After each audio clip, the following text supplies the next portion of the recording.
It is almost Halloween, so I feel like obligated to do this poem. It's pretty much like I have to do this poem. So let me just say that Halloween is my most favorite day of the year, when reservations disappear and it becomes festive to be suggestive. The one day when women give each other high fives for looking slutty. I want my zombie hookers bloody. I want the wicked witch to make me her bitch and the sexy cowgirls to walk on me with their spurs. I want the naughty nurse to take my temperature. And I'll tell those dirty cops where to put their nightstick. Oh, yeah. Trick or treat. It's the candy behind your panties that I want to eat. It's the sweets between your cheeks that make me feel complete. The one holiday where it's okay not to be discreet. And I'm not sorry at costume parties I beat my skeet. As I watch erotic angels make out with dirty devils, my perverted state of mind reaches pulse-polluted levels. I want to see lesbian librarians teaching sultry schoolgirls deplorable morals with oral dictation. I want to see naughty nuns finding salvation, spanking both honest out of desperation. I want sexy sailors bound captive by cave women jailers, and to see little Bo Peep partake in strawberries. Shortcake. I want pirate wenches pillaging booty of I Dream of Jeannie, and Cleopatra corrupting bumblebees in black and yellow bikinis. I want to see dominatrixes being meanies, because it's only them I would obey. On any other day, Halloween would be called role play. Where else can you get a Queen of Hearts? Right next to a Rainbow Bright. And I ask myself, why can't it be like this every night? And November 1st, we resume the same everyday costume, which we wear from womb to tomb, that we use to blend into society, playing victims of our opinion, anxiety, thinking that we can't do this every day is where we mess up. So treat every day like Halloween, and dress up. How y'all doing tonight? Katie. All right, put your hands together for Katie. It's called Crucified in Kisses. She laid me down on my back and gave me kisses on my neck, worked her hands through my hair and began to kiss me everywhere.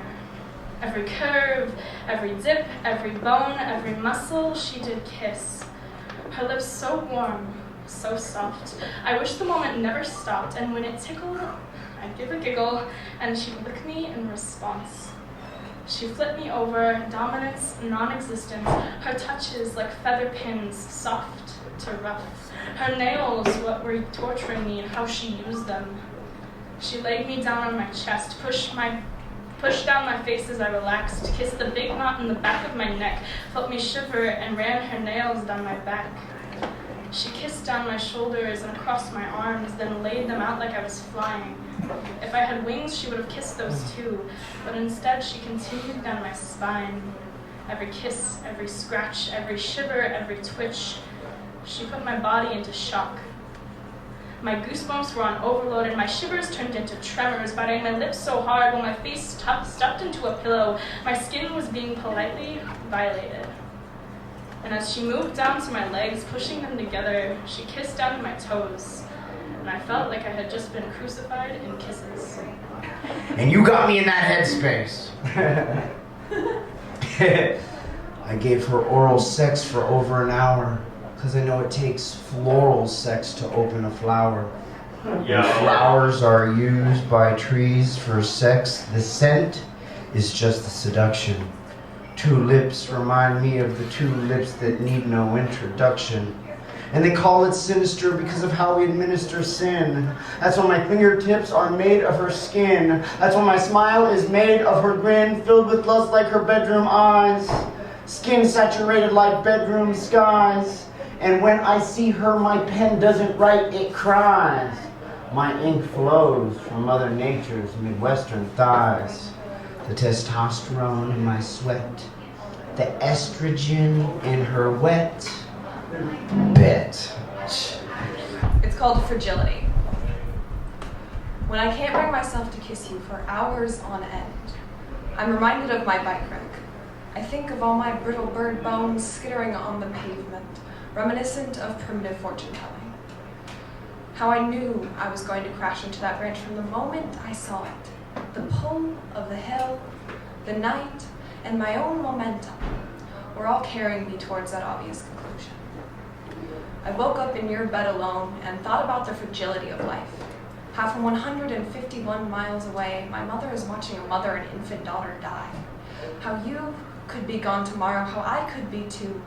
But I still took the risk of not diving right into your precious personal space, even though I know you would let me in. I know that in my bones, it's etched onto the segments in my spine, onto my bottom ribs, the femurs under my thighs. I know your reservations would break like my hymen did the first time, with an underwhelming lost in all the other sensations. I know our hearts would break like my hymen did the second time, with a slow and incomplete tearing. I know the fragility of life, my piecemeal virtues, and your desire to be responsible about this are going to pile on my brittle bird bones and snap me into action. Because your personal space is so comfortable. I can feel all your broken glass inside shifting under your skin. Holding you is like knocking out a mugger with a dirty sock full of stolen diamonds. Intrinsically right, and not something I get to do often. This is embarrassing. All right.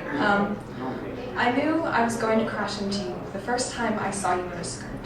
The pull of your strangeness, the night, and my own momentum are all carrying me towards that obvious conclusion. But you can sleep under my bed if you're afraid. And I assure you it's a comfort to be my boogeyman, and I love knowing you're the worst thing I have to fear. You are the brick wall at the bottom of the staircase I'm falling down. You are the worst mistake I'm already slated to make. You are the wrenching, predictable spiral into discontent that I'm alarmingly content with. There's a grim satisfaction in knowing that I've accepted in essence a death sentence just in case either of us die, because I'm too fragile to wait for a better time, and you're too fragile, so there will never be one. And life is so fragile. So why not grind all the broken glass shards of our hearts together until we return them to sand? Why don't we damn the consequences? Why don't I touch you? Why not? Why not? Why not? It's fucking inevitable, so why do I hesitate for hours on end to lean into you? Because I'm fragile. And I still cringe when I break things because I'm afraid, and I know it'll hurt us. Because I'm not sure, and you might surprise me. You might lean away from me, but you won't. Because we're fragile, already shattered souls, broken teapots reassembled with spit and spite. We stick to a certain kind of disaster coursing under the skin, because that's the kind you've got steeping within. Misery loves company, especially with bad decisions and black acid memories and fragility. So why not slip under your skin, or at least against it? I wish I could go back to before I started watching you too closely, but the car is already over the cliff, and it's a relief not to worry about the upholstery. I wish I could hold you down and make you explain why I care about you. I want to take all the pieces of you that I see my reflection in and shadow them again. I want to take you. But most of all, I want not to be so predictable, fragile, and discontent. I tell you, that girl right there is so profound. She says 3 times, 4 times, I love it.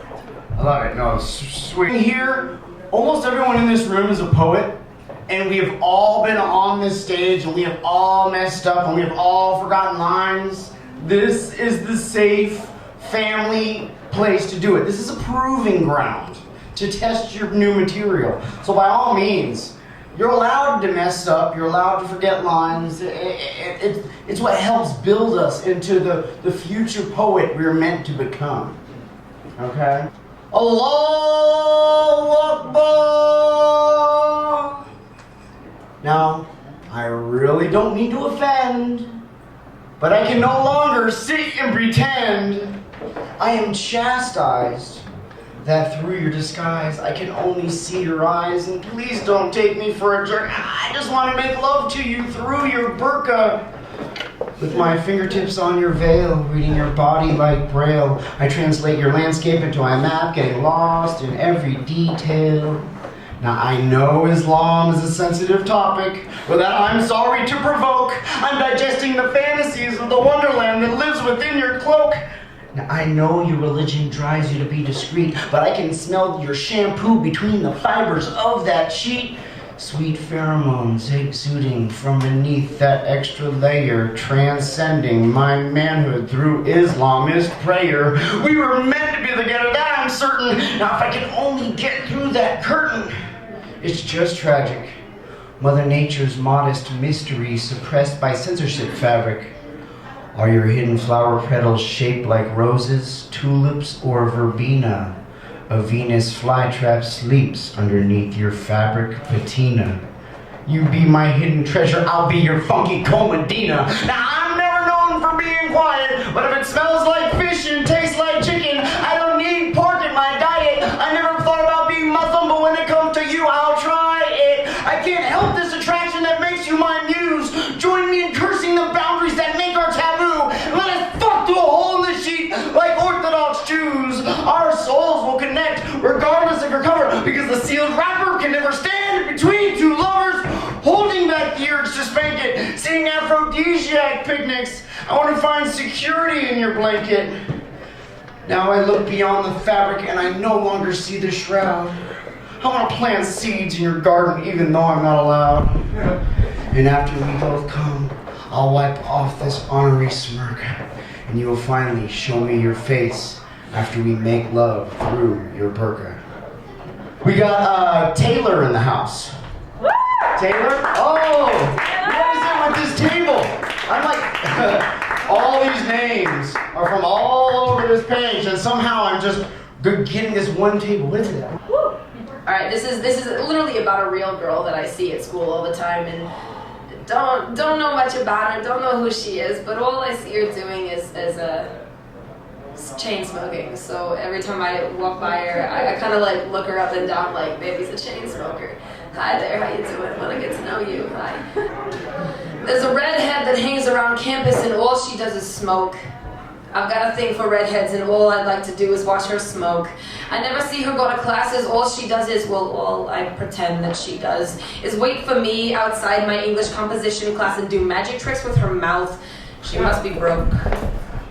She must watch her pain burn in the ashes that she flicks onto the pavement. I'm imagining all the pain that she hides in the wrinkles on her forehead. She's always frowning. I call her chain smoker behind her back. I don't know her any other way, except for maybe the day when I shouted, "What's your name?" I said.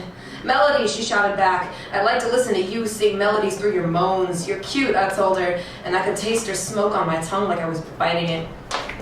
She blew enough from between her lips to learn to own it, like it was her pet. It was hers, tangling into her hair and her clothes and her blankets at home. I could imagine being covered in it and inhaling the fog of it off of her skin, swallowing the nicotine bleeding from her body. She belongs to it. And I imagined borrowing her for the night, pulling more smoke out of my lace bodice for her, like thousands of colored scarves, pressing my mouth to hers and having her feel the wings of a dove graze the insides of her cheeks and disappear into smoke that she'll masterfully expel out her nose. She's always doing magic tricks. And there was nothing else that I know about her besides the way she smiled at me that day. And the way she smokes. I always find her sitting somewhere smoking, and I never gave her the chance to look me right in the eyes and ask me, "Who are you?" And I never got the chance to let those letters punch me in the face and make me fuck up my name. "Who are you?" Alice, I'd say. "Alice, I found her a caterpillar in a dream. She's a lovely mystery, and I want to get to know her, watch her keep blowing smoke in my face." "Alice," she'd say. "Nice to meet you, yeah. Nice to meet you. Nice to watch you. Nice to want you." I'd sit down next to her and do some magic tricks with my eyes since there's a running illusion seeping out of her mouth. She'd ask me if I wanted a cigarette as she took out another one, and I'd say, no, that's not my name. My name is Taylor, and I used to smoke when I was hating myself at night. I quit smoking, but you make it look like a good habit to take up again. Oh, Alyssa! Put a warm welcome for Alyssa, y'all! It's called For Paige. My younger sister is 6.5 years my junior, almost to the day. We have other siblings, but there is something most special about us.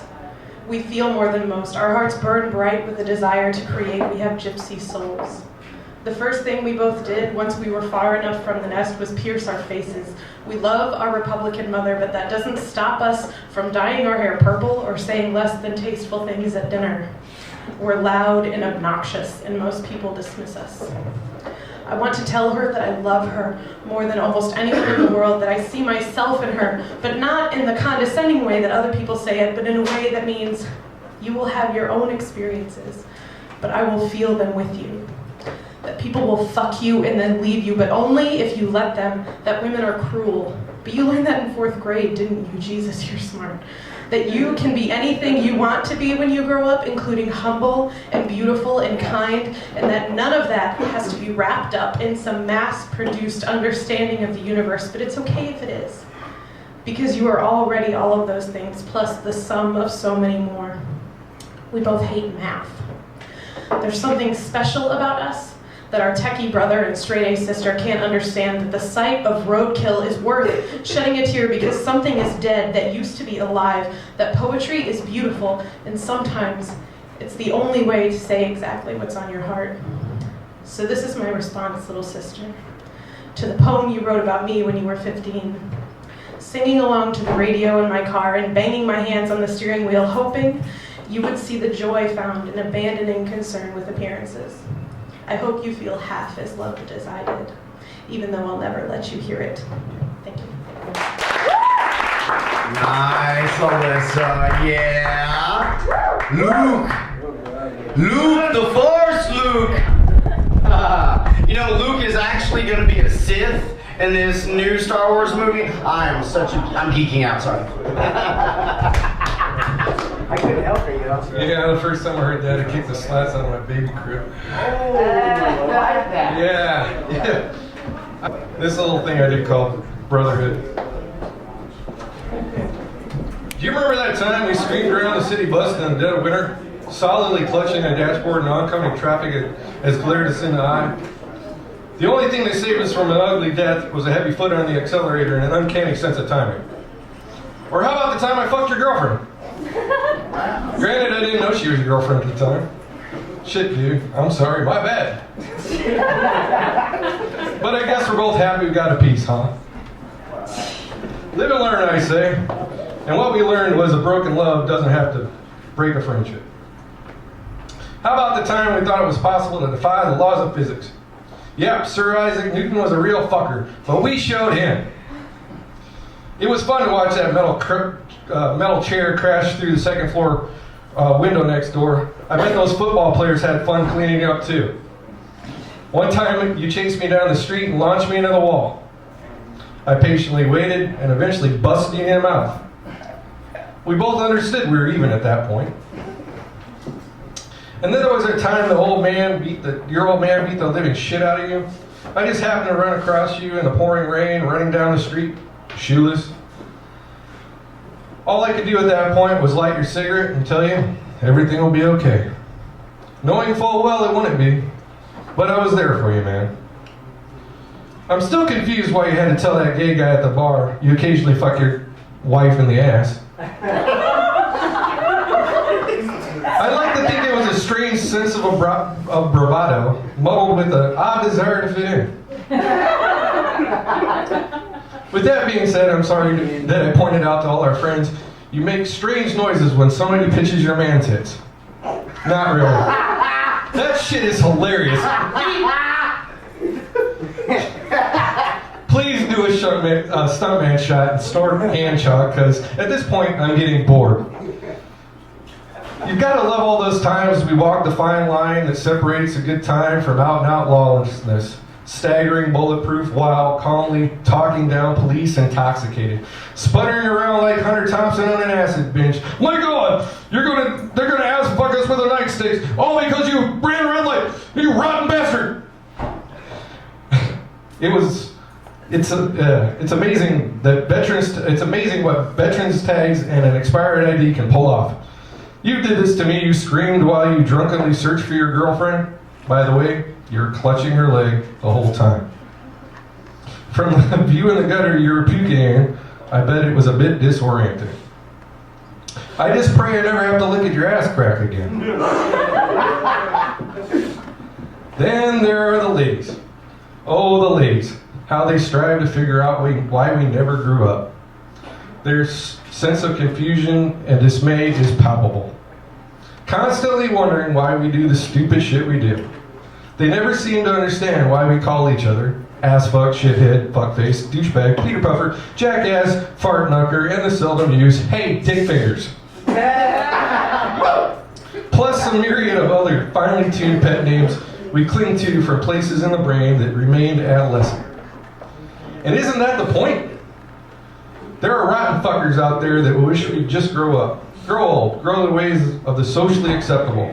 Quit drinking, quit smoking. Quit eating red meat, quit being a man, quit being an asshole, quit making fun of stupid people, quit farting on your friend's head, quit making them eat shaving cream, quit acting like a damn fool, quit living in the ways we don't understand or in the ways that cut across the grain. You'll never make it in life if you don't play the game, and that's just it. It's a game, brother. And a game that we've got figured out. Fuck the rules. We understand like a pool hustler understands the mark. Yet, we'd rather hit you in the head with the 8-ball just to get a reaction. We're probably not going anywhere in life like this, but damn, isn't it fun? It might just be a wasted life, but fuck all if it was a waste of time. Yeah. Together for amazing! So, since Doug is one of my favorite poets, Aw, shucks. and and no, like he really inspires my erotic poetry, so I guess I could just fuck it, let's throw this out here. She watches me sometimes between her legs. Oh yeah. And I'm watching her lips to see what she says when I'm giving her head. And oftentimes she be speaking in gibberish, and I can only understand her English when she be saying, oh, shit! Serving her slowly to the music of her orgasming in my beard and mustache, plucking the harshest liquor mixing her back, cause I know she ain't never had head like that. See, she's used to those cats who lick it for a minute, waiting enough for them to hit it, but me, I'm in it cause I'm trying to see what kind of day you done had some more. You come, you untit, so it's been that bad, and it's my job to change her outlook cause my tongue enters and hooks up into the type of bring you to the point in your existence you can learn to admit. Bring you to that point in your existence you can learn to enjoy a man's persistence to please, so I accustom myself on my knees. See, we, meaning her and me, we go deeper than the erection first thing in the morning. Or that porno we film when Strike Back, Naughty Housewives, and Cinemax at the Dark has gotten bored, we be chemistry. Because E equals MC squared. Eating equals multiple times coming in this bed.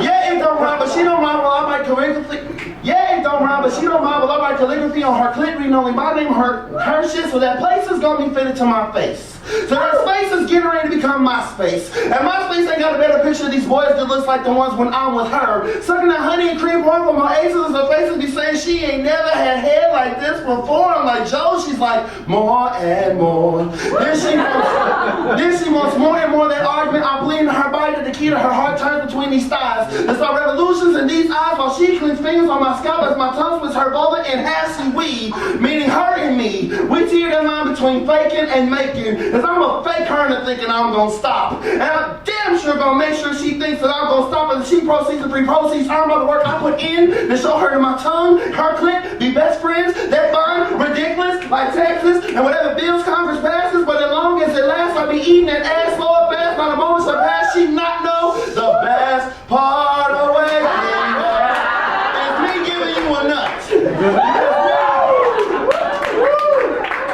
You know, I just happen to like that part. But as long as it lasts, I be eating that ass. I be eating that ass. Yes, I do. I be eating that ass so fast. By the moment she pass, you don't know the best part of waking up is me giving you a nut. Because we be chemistry. Baby, action is an equal reaction. And the more you come, my day be better. Reading your lips speak only in gibberish, and I can only understand your English when you say, oh. Shit! Thank you. And that was amazing. You'd be talking about eating ass, and I just kind of had this poem that just had to come out because of that shit. Do it! So the next poem she said I should write should be a tribute to her ass. Now's my chance to surpass her expectation with class and sophistication. Her temptation plantation smells sweet with perfume. Women fall off the planet when she enters the room, damn it. And able to compete with her backseat, they pretend, try to condescend, can't comprehend this lady friend and I could transcend with the help of her rear end. Little low elbow grease, I'll give her release. Wrapped in the greatness of her tailpiece, we collide. As my libido coincides with her steamy backside. Now I know this poetry speaks of erotic techniques, the intoxicating me flower between her cheeks, her mystique, baby bear, shave, trim, or full bush. I'll play double dutch within the depths of her tush. She gushes moist as monsoon as I feast her upon her full moon, and afterwards we'll spoon intertwined. My mankind aligned with a behind, we define my rule of thumb that's used when making her come. I'm getting hum and I describe the poetry of her bum, and it's uncanny. I ransack every nook and cranny of her fanny. When I watch her strut, my view fixates on her eyes, lips, chest, and butt, and that's just Mother Nature giving me new reasons for my nomenclature. And I got 'em, having erotic daydreams all right about her bottom. That derriere, hypnotizing me with that posterior, cause she's advantageous. Outrageous as a semen-filled champagne glass. The visions of my heaven, I keep thinking about her ass. Maybe this will make her think of the new sensations I deliver, heightened by the anticipation that I give her, or more importantly, the anticipation she gives me. Maybe her ass inspires me in ways she didn't see. Pretty risque, but hopefully with class. I wrote 300 words about her ass, just in case y'all really didn't think I mean it. I wrote 300 words about her ass, and I haven't even seen it. Alright, we got this thing going up. This thing is not even over yet. Uh-oh, we got some new names on the list. I'd like to bring out someone new to the city. Yeah. Malik. Is that? No, he's not new. That's not new. Okay, Malik's not new. Malik's been here before. Malik. Huh?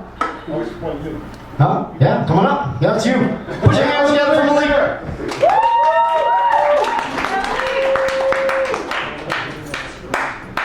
All right. Well, if you're alive, more likely than not, you probably have the thought that the last thing you thought or said might actually be the last thing you get to say or think. And so that's what I was thinking about when I wrote this poem. And it's called The Last Poem.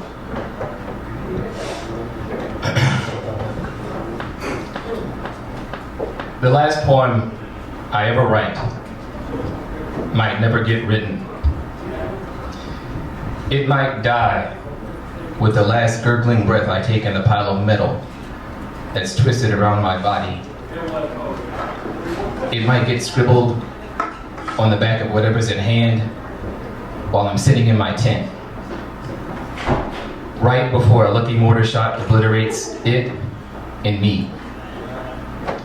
It may never be able to form in my cancer-ridden brain, and the prospect of dying is not even remotely as frightening as the prospect of losing that last poem. So while I still can, I just want to tell you, I love you. And if you've ever loved me back, I'm sorry for everything that's broken between us, and for just wishing I could fix it when I could have at least tried. So please take this as penitence for everything that I held back, because I didn't have the courage to share or show it. And let me take one last shot at saying that the distance between us is as thin and imaginary as a line on a map, and as immense and real as the wars fought to draw them. In life and death, love and hate, all turn on the choice to treat the map as the territory, to treat the name as the substance. And whatever your name is, you are the substance of everything that I hope for. I'm telling you this because we don't have forever to make someday the day we become more than the sum of our imaginary lines, more than a collection of categories that we compare to see who has a complete set, more than binders full of women and other assorted accessories, cataloged and indexed for easy retrieval and disposal, more than names without substance. And your substance is the sum of everything that's beautiful. There are mountains in your bones, trees in your veins, seas in your blood, stars in your breath, and that's just the things that we can touch. I wish I had time to learn what a miracle of creation you are, but I don't have forever. And this might be the last chance I have to tell you one last time, I love you. And let's not wait until it's too late to fix what's broken between us, to cross that thin line into the immense reality of what we truly are.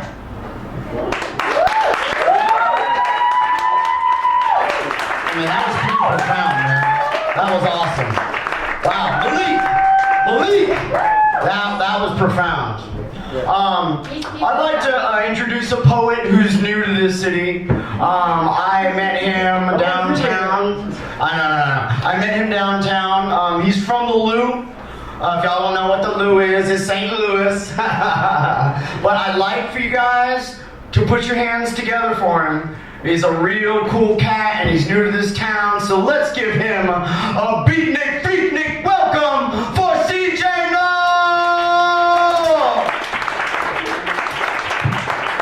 How you guys doing tonight?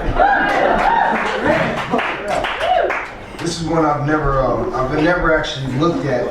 I wrote this a long time ago, so this will be the first night I actually do something with it. This is the catalyst. Enemies of Judah mad at this, like a soul tormented in hell. How do I get out of this? A cage rage took the stage after my father died. Pain and hurt took over, attempts to commit suicide. Can't run and hide.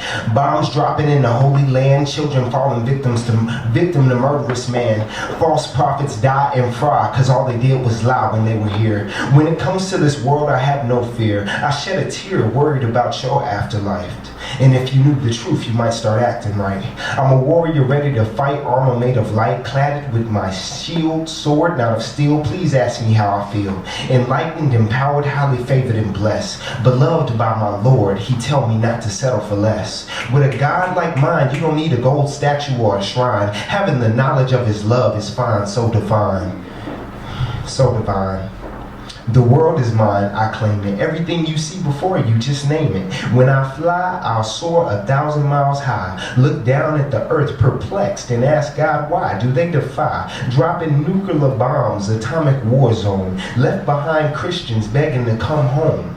But no answer, hearing the dial tone while the Lord cries on the throne.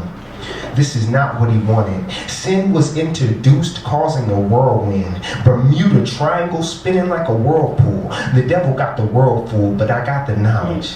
Let's hop into my Jag and we can gain some mileage. Running from this pain and hurt, leave it in the rear view. Stop at the light, what is the next thing we are to do? Make a left at misery or a right at victory. I'm making it right. The best decision I done made all night. The best decision I done made all my life. I'm going in the path of righteousness. And that is the true light at the end of the tunnel. All right, that is CJ Knots, y'all. Kansas City welcomes you, brother. Yeah. I'd like to bring one of Poetic Underground's house poets, one of our lovely goddesses of the microphone, the power, Jeanette Power! What's up, everybody? So my daughter's like this wild super genius, and I'm telling her about my week, and she's like, you know what, Mom? Adulthood is no different than Santa Claus. It's just some bullshit lie they tell us because everybody in your life is filling you with so much drama and lies and games, and it's just like junior high. I was like, God damn. God, I love you, kid. So I wrote this poem. Liar, liar, pants on fire, hanging from a telephone wire. Well, before I strike the match and strip your slacks, light 'em up, toss 'em high, next to the Payless shoes the gang left on the high wire from the kid who always got bullied because he was different, didn't quite fit in with all the kids who thought they were cool because they bought the lies, lies, lies all the adults sold them on high. Like those shoes mean that's where you buy the drugs. Liar, liar, pants on fire. X and Y, sitting in a tree. KISSING. Seriously, how obvious is this conditioning? We taunt people, enamored in some vague threat of getting wiped up and baby already if you touch lips. And these are the cool people, the air-conditioned people, the conditioned people, and all we mutants, the ones who might be gay, might be ugly, who don't fit in, all we who write our own songs. All we who know the real liars are the writers of the nursery rhymes and the playground quips with agendas to shape all the impressionable youth into upstanding citizens with morals and investments and good jobs and retirement plans and debt, always the debt. Liar, liar, pants on fire. But now we're grown. And all the cool kids are in finance, and all we who lost our shoes are here doing what we love, being heard, writing our own rhymes to teach the children.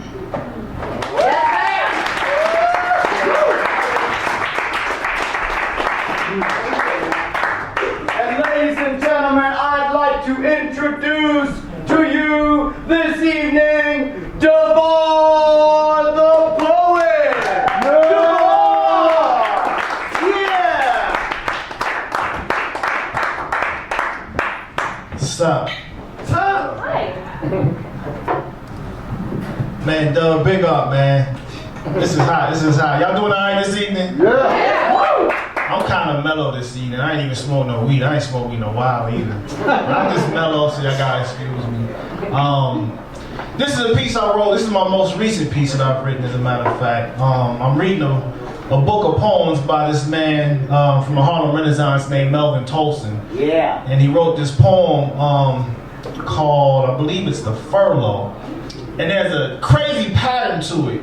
And it inspired me to write this poem. And I don't even know what the name of the type of poem is, but it's just really interesting. You'll notice the pattern as I read. But if anybody knows the name of the type of poem, please let me know, because I'm trying to figure it out. But the name of the poem is called The Artist and the Tyrant. The artist carves creation into surreal ideas which scream words that reshape the landscape of time into the horizons of tomorrow of which children dream. For there remains a world to be made and redefined. Words that reshape the landscape of time cause sleepers to awaken who have not seen light. For there remains a world to be made and redefined which the artist pursues to bring about when they write. Cause sleepers to awaken who have not seen light is not what tyrants desire to come to pass, which the artist pursues to bring about when they write, so that truth and justice are given twin birth at last. It's not what tyrants desire to come to pass, the extinction of words which challenges their grip, so that truth and justice are given twin birth at last to the class alone from which his cup of gall does sip. The extinction of words which challenges their grip, the artist cares not to contribute to their demise. To the class alone from which his cup of gall does sip, the words spoken by the artist are weapons to tyrants' eyes. The artist cares not to contribute to their demise, to the words of wonder which words create. The words spoken by the artist are weapons to tyrants' eyes, destined to bring about the tyrant's cursed fate. To the worlds of wonder which words create, the artist toasts and longs to forever dwell with pen and pad, destined to bring about the tyrant's cursed fate. The life of a poet is not that of a fad. The artist toasts and longs to forever dwell with pen and pad, like a mystic who transcends both time and space. The life of a poet is not that of a fad, creating alternative thoughts of existence with form and grace. Like a mystic who transcends both time and space is the mind that sees beyond the surface scene, creating alternative thoughts of existence with form and grace. The artist carves creation into surreal ideas which scream.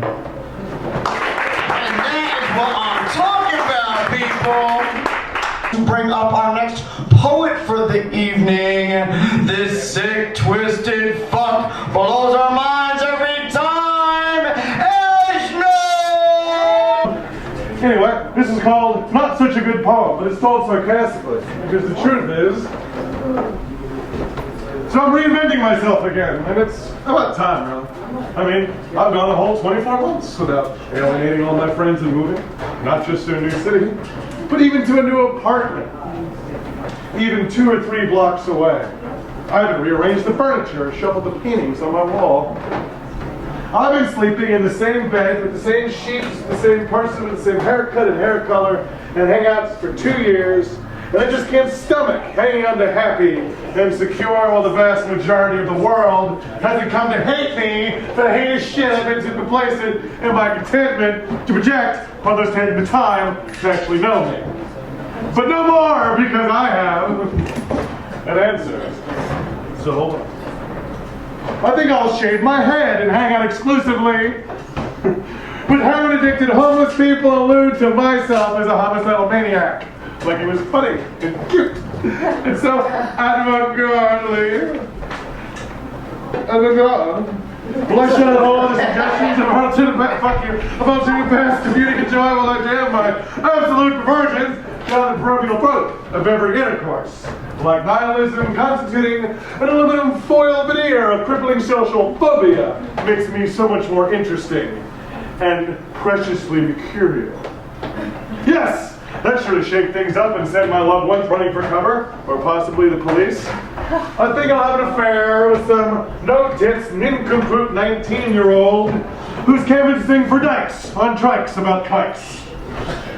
Because I love the thrill of making catastrophic mistakes, like pissing out of moving cars, biting off more than I can chew, and playing with napalm in the nude movie. I will insist on always doing it my way, getting lost in the bad parts of the backwoods in my little black dress with the fuel light on, ignoring all the road signs and the burning crosses that say, turn back, because I know better. Oh, I always know better. I know better than the best information, and asking for help is beneath me. I'll scream down on my best friends, better friends, anytime my sense of spotlight has turned away from me because my violent anti-society vitriol has bored everyone to bitter sympathy and brought all conversation to a limping, screeching, grinding halt. All of my enemies will have moved on to avoiding me and all the places I've been banned from. And there'll be nothing left but to cannibalize the scant street corners where I find the people that can still stand me. And then I'll pick. Until all my inadequacies are personified. And I'll have a place to project all my problems. And naturally, I'll need to start drinking more. And not with other people so much as at other people while I mumble about how much I hate other people. And just another desperate grumble for disapproval to prove I can design my own destiny, unpleasant and unrewarding as it may be. I will pen 100,000 jokes about rape and elder abuse. I will refuse to pick my battles and let poignant attempts to better the world fall on ignorant and irate ears on Sunday morning barrooms. You know the definition of Uncle Tom is. We'll get to it later. I will wear a contrived heartlessness on my sleeve. I mean, that should do it, don't you think? That should make everyone leave me alone so I would never have to shut up and listen and like myself enough to get to know all the things that make other people so enchanting and unique. Unique like I always wish I was more. than just some truly tragic game of anything you can do, I can do better, and if not better, then at least better at spoiling. I mean, that should do it, right? That should make it so when I hit rock bottom and finally change my mind out of desperation and necessity, there's no one else to thank or even to blame. Yes, I'm reinventing myself because I know I'm wrong, but I'm very paranoid. I wouldn't be cool anymore if I admitted that to anyone else, right? Schneblin? Did I say that right? Actually, yes, you did. Oh, look at that! I'm not a butcher. I'm a surgeon up in this piece. Joe Schneblin, give him the love. All right, first thing I got is a request. Actually. This is crossing the bar. One night, I didn't bring any of my books. You know, I didn't my notebook. I don't even have them in the car. I looked and looked. Sunset and evening star, and one clear call for me, and may there be no moaning of the bar when I put out to sea. It's very short. Okay. This here is more longer. Okay, this is by Gillett Burgess. It's called The Sistina of Youth and Age. My father died when I was all too young and he too old, too crowded with his care, for me to know he knew my hot fierce hopes. Youth sees wide chasms between itself and age. How could I think he too had lived my life? My dreams were all of war and his of rest. And so he sleeps, please God, at last at rest, and it may be with soul refreshed, more young than when he left me for that other life, free for a while at least from that old care, that hard, relentless torture of his age that cooled his youth and bridled all his hopes. For now I know he had the longing hopes, the wild desires of youth and all the rest of my ambitions ere he came to age. He too was bold when he was free and young. Had I but known that he could feel and care, how could I know the secret of his life? In my own youth I see his early life, so reckless and so full of flaming hopes. I see him jubilant without care, the days too short and grudging time for rest. He knew the wild delight of being young. Shall I too know the calmer joys of age? His words come back to me, to remind me of that age, when livingly he watched my broadening life, and dreaming of the days when he was young, smiled at my joys and shared my fears and hopes. His words still live, for in my heart they rest, too few not to be kept with jealous care. Ah, little did I know how he could care, that in my youth lay joys of comfort age. Not in this world for him was granted rest, but as he lived in me a happier life, he prayed more earnestly to win my hopes than ever for his own when he was young. He once was young, I too must fight with care. He knew my hopes, and I must share his age. God grant my life be worthy too of rest. Together for Oprah! You get a poem, she gets a poem, everyone gets a poem! So I have an EP coming out called Echoes of Gold. I know, I'm so short. I have an EP coming out. It's called Echoes of Old. I titled it that because, I don't know. I guess my name is always everywhere, and I'm not even there. So, this is a piece I wrote. I mean, I have new pieces on it, but this is probably helped some people in here. But they mentioned brown comma on the mode. Her flow goes though, she spits fast, so I'm slow. Yo, should I listen? That's a no-no. See, I ain't with that shit. I ain't with that shit. I ain't with that shit. I ain't with that shit that make my soul grow. And what does she know? I still be cutting like Coco. She be in the club photos. That hoe be sleeping with so-and-so. How she gon' lecture me new info? Man, gone. They say she with a team, but she really solo though. The Hebrew ratio. In them Hebrews, they be loco. Although I rock with Jesus till my eyes closed. He's the only Hebrew that I care for. Hurt me back was like Harpo. I give her my pity, I give her my sorrow. Oh, is it today? I bet that bitch be gone by tomorrow. So Oprah be free, Oprah be liberal, Oprah be honest, and Oprah be literal. OP expose them all, OP be satirical, OP observant, OP be the empirical. Oprah be deep, Oprah be spiritual, OP silence, golden porphyria. If Oprah be quiet, then Oprah be miracle, but Oprah be poet, so Oprah be lyrical. Shalom, my name is Eastside Race, Deuce Flow, ghettos before the days nothing I told, digging for coins to rock the metro. Welcome to this limo ego. I just wanna move, groove, poetic disco, sip a Cosmo. Yo, your liver opens my toe. Be real, be true, be allo. Chicos and Negroes live to be a hero. Find your soul's notes like Nemo. Get raised, highlights to the print, no, yeah, man. They're trying to bring me down like Otto, but no homo. If you see I'm solo dolo, then let's duo. Comrade versus foes. Fuck a bravo, get your halo. Angels versus hoes. Let's be great, let's be jumbo. Versus the micro, the mic's own echoes of O. A poet's MO. So kill that beef and let that shit go. Jada kisses of death, no exes, no. OP be free, OP be liberal, OP be honest, OP be literal, OP expose them all, OP be satirical, OP observant, OP be the empirical, OP be deep, so OP be spiritual, OP silence, golden porphyria. If OP be quiet, then OP be miracle, but OP be poet, so OP be lyrical, OP be Oprah doper, who's doper than Oprah spitting cobra. Allergic to bullshit that got me slimy, that girl, just warming up, bruh. Turn up the mic check when too much going on. Living in this fast life is what we make it out alive. Say what you want about me, say what you like. Never let the talking jeopardize my sleep at night. I press play, fast forward, then rewind. I'm too busy watching demons being conquered by the angels in my mind. I'm so conscious, I view life 1, 2, 3, third eye. OPP not hit for you, created by and for the most high. Right, shalom. Yeah, ain't nobody go further than Akbar. Everybody get the bomb! Joe, bring it up, Joe. What you know, Joe? Put it together for the man named Joe!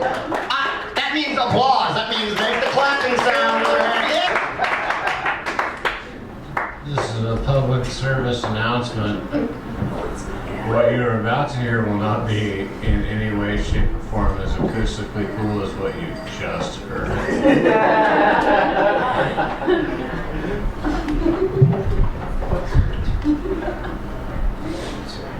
This is titled The Reluctant Spelunker, subtitled The Disgruntled Dildo. My stiff mechanical middle may lead you to believe that I am of a rough and ready stock, but my pink and purple outside speaks to the heave of the true feelings of this fake cock. From the light and tender buzz to jackhammer go girl, the dial on my back is yours to spin. You sadistic wielder of my fleshy faux head's swirl, the places you poke me, your carnal sin. But before my rant does rave torrential, perhaps my first and only orgasm. First I must impart, my fury did not gather spark in the trials of lazy or sloth. Rather, I relish my part in getting to the heart of what poor Asians crafted me to perform. From just the tip to, oh, I think I can see it, overcommit. I am your sexual soldier. Yet you don't got my back. General, choose your partners poorly. Based on the casualties you bring home. So each night, I'm forced head first into KY moistened foxholes lined with STD. No backup am I given, no artillery softens the turf. Before I am crammed so much machinery, rather than the replacement I have become for a skill that has failed you, betrayed you. Liar, liar, bulbous naughty parts on fire. Ideologically, mechanically, enthusiastically, you are surpassed by bubble wrap bearing the label psychedelic plunger. 2 double A's required. My home stretch pass isn't just about your sensual dexterity. It finds more secure footing in your lack of mental elasticity. To groove beyond the nightly pleasure of whatever skank might be last grasping at the trough. To the construct of a pleasing curve. That while grounded is also topped with a blazing flame that drives you happily insane. So I'm on strike, you most deviant of hatcheries. I'll no longer buzz on dollar store batteries, which haven't been changed in a month of Saturdays. Best put me back in the drawer, you deviant whore. I'm no longer your tool. Thank you.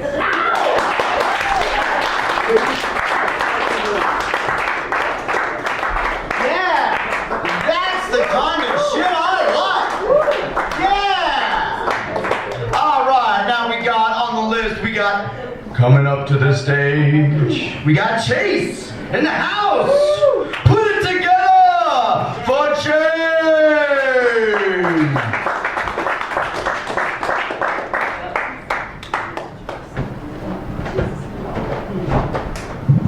I heard that. No, actually, I'm not tall. I'm 4'5". I just have vertical stripes on. Gives the illusion of height. That's all that is. So I didn't have anything prepared, so I just started something while I was sitting there. I'm gonna start it and then let it go wherever it goes. Maybe good, maybe bad, maybe indifferent. I don't know. We'll see what happens. So here we go. Well, hello there, sheep. I can see that you are lost. Let me teach you about passion and replace your Pentecost. Because I will speak to you in tongues and make you writhe along the floor. You can call me your new Jesus. Because I always come a second time, sometimes 2 times more. Well, I know you believe in the invisible, but let me show you something real. If you accept me deep inside, and I will show you how to feel. And I will tempt you with my snake as you feast upon my forbidden fruit. Oh, man, dog. Well, I know you know the invisible, but let me show you what is truth. Because I know you come from shame, but you are built for something more.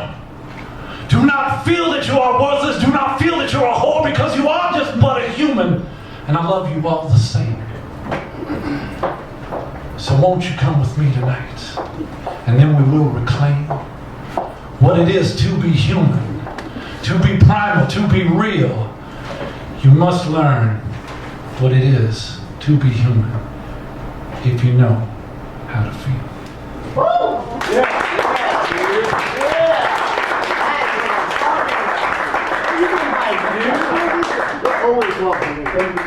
I'd like to say we are here every single Wednesday, except for next Wednesday.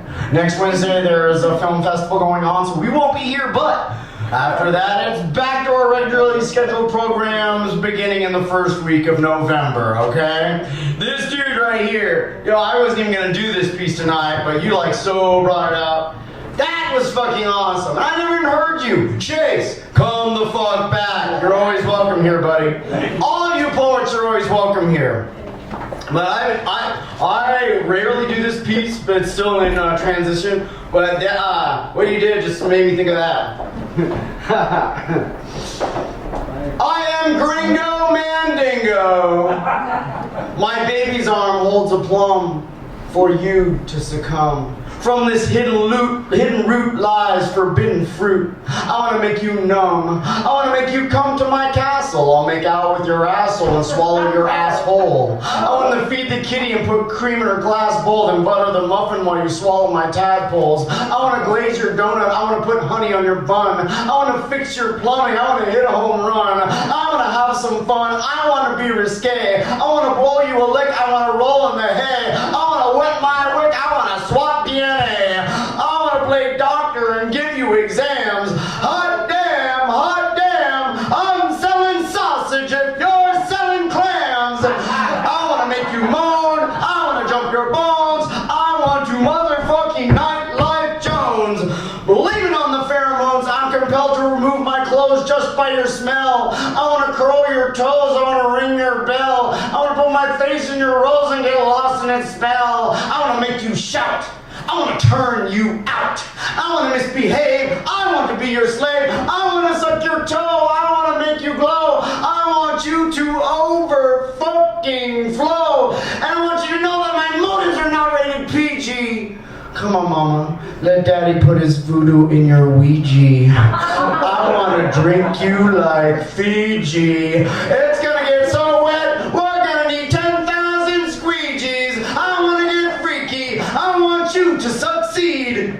Succeed. I want to give you what you need. I want to scratch your itch. I want to plant my seed. I want to be your bitch. I want to push in the bush when I think my skin boils. I want to check your oil while you ride the bull. Erase pretenses in the push and pull. Swing from trees and climb fences.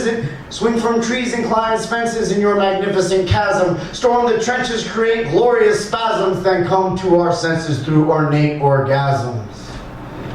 Using fetish to focus the passion inside me. I am so dirty that I cannot be dry cleaned. Thank you. I think we got like 2 more poets on the list, and then we're gonna recycle into the second round, and then it's like totally open for anyone who wants to come on a microphone and do anything about anything. So we got 2 more poets on the list to the second round. I got Ryan in the house. Ryan, yeah, there he is. There he is. Ryan.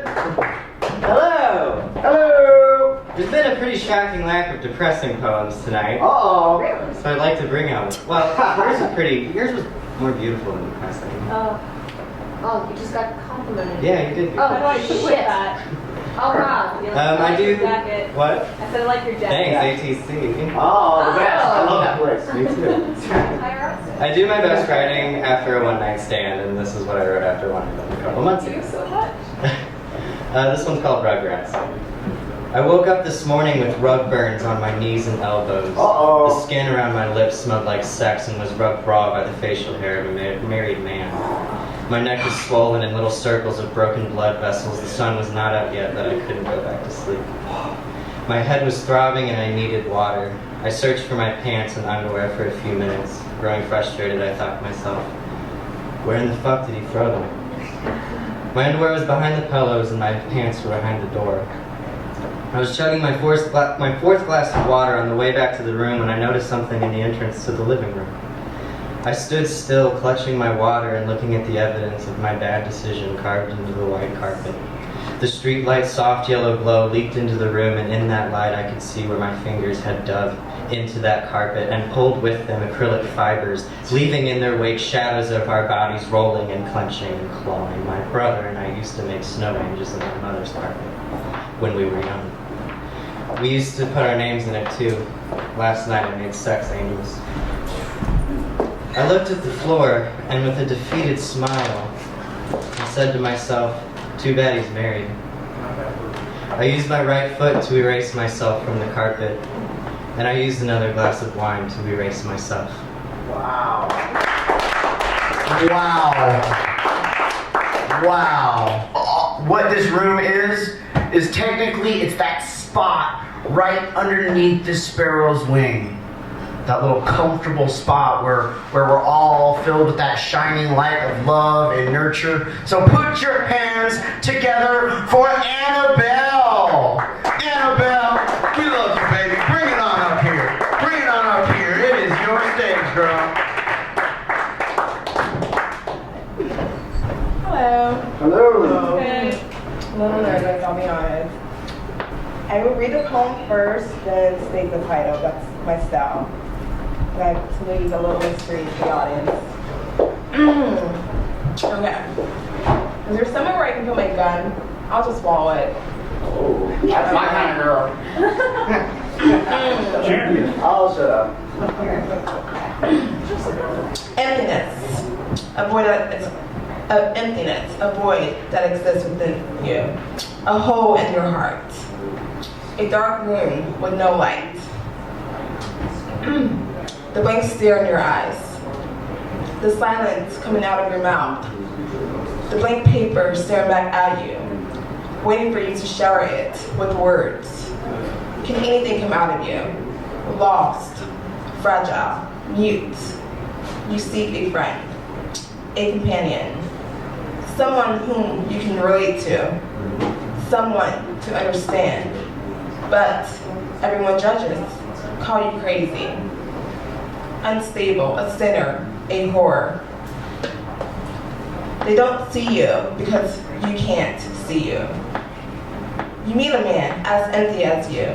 He is wealthy, gives you the world, showers you with gifts. But you're unhappy.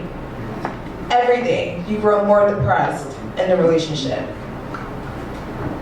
He buys you diamonds for your 25th birthday. But the diamonds not fix your broken heart, your shattered soul. His touch makes you feel dirty, ugly inside, invisible. You love his weed more than you love him, so every day you get high, every day you drink. But the emptiness, it lingers behind you. You try to fight it, so you seek therapy. But your therapist tells you to confront reasons why you're empty. Forces you to reminisce on your abusive childhood. A dark place you try to run away from your whole life. You're angry, so you stop seeing her. You get high again, Monday through Sunday, Sunday through Monday. You sleep at night in his arms, empty. Awake in the morning in his arms, more empty. You seek spiritual healing. You run to church to pray and grow closer with God. Repent of your sins, like your dear mother told you. But he doesn't hear you, you feel. The devil has won this battle. You're in his mansion and run to a closet where he stores his gun. Locking yourself inside the bathroom, you put it in your mouth. On 3, take a deep breath and pull the trigger. 1, 2, 3. There is silence. And that one is called The Hole Inside. Annabelle, ladies and gentlemen. Now, I'm going to do this piece and then we're going to start our second round. In this second round is a little less structured than the first round. So, let's just do this. Any people willing to trade their freedom for temporary security deserve neither and will lose both. Yeah. Benjamin Franklin. All water on Earth is 3.5 billion years old. Yet once you package it into plastic, that's a 3-year shelf life. We are the bar-coded sheep sacrificed by the wealth might. Wake up, open your eyelids because your hybrids really run on coal. When you buy into their system, you sell out your soul. High fructose corn syrup is population control. With damage untold, GMOs in the corn and soy. Forced sterility is our government's ploy. Infertility. Mother Nature is not a toy. Cancer or cavities is just a clever decoy. Their aim is to destroy us for their way of life, and it won't be long. The way we are living is wrong, and we need to say goodbye. No more getting used to the chemtrails in the sky. America's whole design is to make you die. It's no lie, we haven't had a real president since JFK. Corporate puppets aren't meant to save the day. Sugar-coated, spoon-fed, and forced to obey, we let them poison our water with industrial waste. Not under the guise of taste, but because it's good for our teeth. But you can't eat toothpaste. Fluoride dociles the public for the agenda brewing underneath. Thanks to Uncle Sam, our whole existence is a scam. The reason they call it a TV program is because that's what's being done to you. Turn your backs to the screen and become the change long overdue. How are we not to misconstrue history being erased from the encyclopedia when they've taken control of our media, who embody lapdogs of the Illuminati, all shoddy and insincere? It's never been clear, the smoke and mirror of the propaganda lights. The end of sovereignty and liberty couldn't be near, and it starts with the random rights. Wake up! There are chemicals in everything from your vegetables to your makeup. Silver in your teeth, aluminum in your armpits, chemicals in the water for flavor saying it won't harm it. Get mirror alarms and smoke detectors. Provoke objectors that will list them. Evoke defectors of the system. I know what I'm saying is grim, but Uncle Sam Daddy's tadpoles won't swim. I'll get on a limb and say it's coming soon. Wake up for yourselves. Let the string to your balloon rise above push button microwave convenience. Liberate from cowering under slave allegiance. In the grave from cancer is their answer. You will expire, hopefully by the time you retire. The citizen combustion engine doesn't need any dead weight. The red state's misled hate spreads bait with unsaid fate at widespread rate. Don't believe me? Look ahead straight at the TV screen. Put your head sedate at the lies and between the lines of the machine. My barcode will read 13-777-78. I'm not here to convince you the earth isn't flat. This isn't open for debate. If you have a favorite reality TV star, it may already be too late. Society is asleep, counting themselves as sheep, in view of the institution as its herder. Finding symbiosis through hypnosis will top blind acceptance of pollution and murder. Wake up, they put you in line and make you behave. Wake up, it's that same line that leads to your grave. With cell phone radiation, how much brain damage can a baby get? The answer? We don't really know yet. Is our communication really worth the regret? Only 50 years ago, doctors used to endorse cigarettes. Wake up, Kansas City. Wake up, poets. Wake up, Earth. Wake up, humanoids. Wake up, fuckers. Wake up, wake up, wake up, wake up, wake up, wake up, wake up, wake up, wake up, wake up, wake up, wake up, wake the fuck up! Thank you.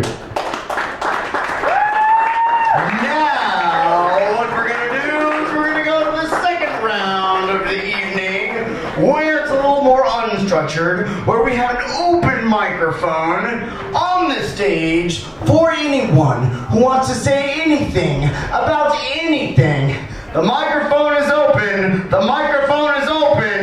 The microphone is what? Open! Yeah! Anyone want to come up? Just come on up. You need just a little, hold on, this needs to rise. You need a little bit of background for this, and that background is my dog is constipated. This poem is titled, I Dream of Steaming Piles. I stride my kingdom blue-fisted.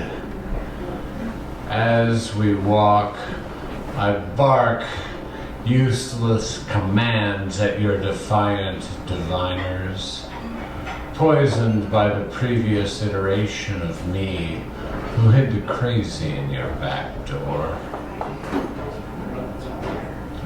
As we stroll, I dream of steaming piles, singular, alone, perfect. But not your issuance, a dibble here, a dabble there. Must you shit in every yard? My gauntlets flapping plastic named Blue Neon, who shout doggy-doo picky-upper at the world.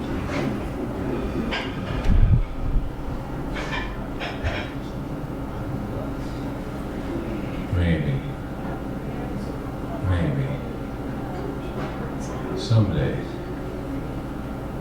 in just one yard, in a circle, out will crap, down I will reach, and encircle your feces, wrap it, and carry that trophy home. Singular, alone.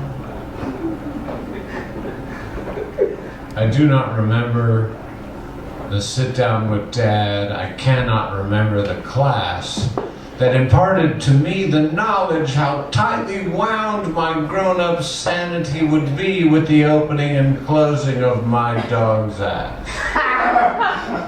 Thanks. I love this motherfucking guy right here. This fucking guy. You know what, I like to bring back to the stage some badassery. We got Amazing sitting in the back there, texting away. I wanna text you up. And that was Twitter me bad with I wanna text you up. Button touching in the glutton dungeon. Once more, I'd like to bring up to the stage Amazing.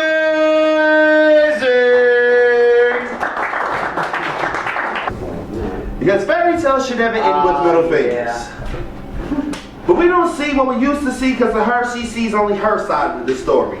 And it's her fault that we can't get along, all the longer rest on my shoulders that I hurt her in return for how she hurt me. But she don't understand I gave her the best part of me without a second thought. I never went back on what I bought in return. She refunded my love for jealousy. Cashing on my pain and left me to walk a misery's rain stain. I was to blame for what had transpired. So from her life, I was fired. But I can't understand how you love somebody and treat them so bad and not be responsible for your own mistakes. Because the truth is, I only had the candles. I said, fuck the cake. I make a meal in this empty plate, yet the appetizer was a time waste. And I tried to salvage the entree, but it was too late. She was run before we started cooking. So Dominique should have kept on looking, because if it looked like a duck and walked like a duck and talked like a duck, well, it's a duck. And she was a full-blown gator with rotten eggs trying to be a diva, and your ass is barely a peasant.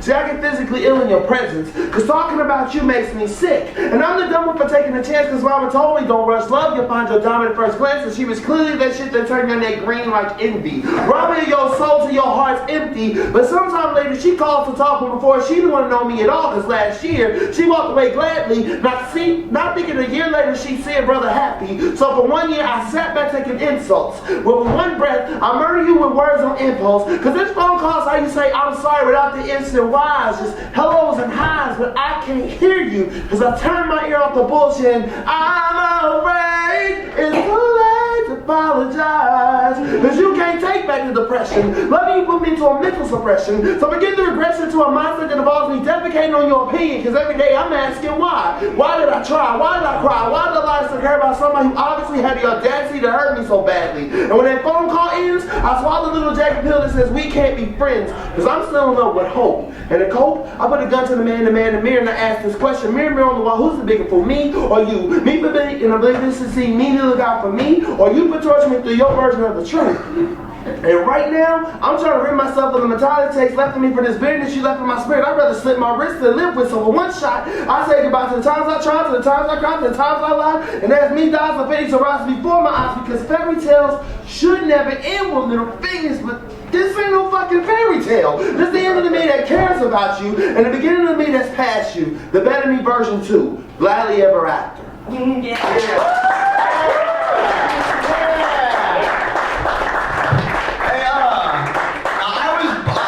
I love that piece. That is like one of my favorite all-time amazing pieces. Anyone here grow up in the 80s? 80s? Anyone? All right, good. So I won't be talking to myself here. When Michael Jackson was still a black man, I played Miss Pac-Man. I rode Falcor and I saved Ferris. I made Smurf monuments out of plaster of Paris. If you grew up in the 80s, then I know that you might share this. We didn't land on Fraggle Rock landed on us, giving me the ability to transform with Optimus Prime. My mic saber paper glows the shade of phosphorus lime. I want my MTV and Mr. T cereal. Madonna taught me the world was material before I came venereal. I pushed the buttons of assignment before I broke my first hymen. Way before I started rhyming. Was it the big cans of talent that gave me the gift of gab? I don't know, but we turned off the lights, listening to Thriller in the bedroom back when my pillar was Max Headroom. Thundercats on the boob tube, Rubik's Cube, Flux Capacitor, Knight Rider, Fat Boys, Q-Bird, Big Wheels was my delight provider. Burning happily, I think I'm turning Japanese, I think so. Double Dragon, Double Dutch, Patty Cake, and Garbage Pails. I felt your pie like it was cherry braille, just to find songs in the canary jail. In life, we all make our own scary tales, and in life, we all create our own fairy tales. Anyone that was born to be wild would not lose the identity that made up their childhood. Anyone that was born to be wild would not lose the identity that made up their childhood. Anyone that was born to be wild would not lose the identity that made up their childhood. Peace. All right, now we've got a microphone. It's glistening. We got earbuds listening. All right, Alyssa. Anybody here grow up in the 90s? Hi. Just me? Okay, hey. All four of us. This poem is not about that. I've read this here before, but I've changed it since then. I went to Kenya in September for a training in nonviolent resistance and conflict transformation, and this poem is about the people that I met there. Words of encouragement are whispered across darkened walkways in the damp evening. Be blessed, my sister. Spoken to me from a place of love in an accent of a rhythmic tongue that I can only dream of understanding. I cannot tell who said it. It is too dark to make out faces in the night, but I am sure he means it. There's no place for fear. Every name sounds better when spoken by an African. A man called Baruhan from Uganda tells me his name in Arabic means burning bush. Some will find this funny, but to him it means his entire life is holy ground. In his presence, I feel prompted to remove my shoes and wait for his storybook smile to fade and impart untold wisdom. Then there is Emmanuel, who goes by Sam and calls me Lucy.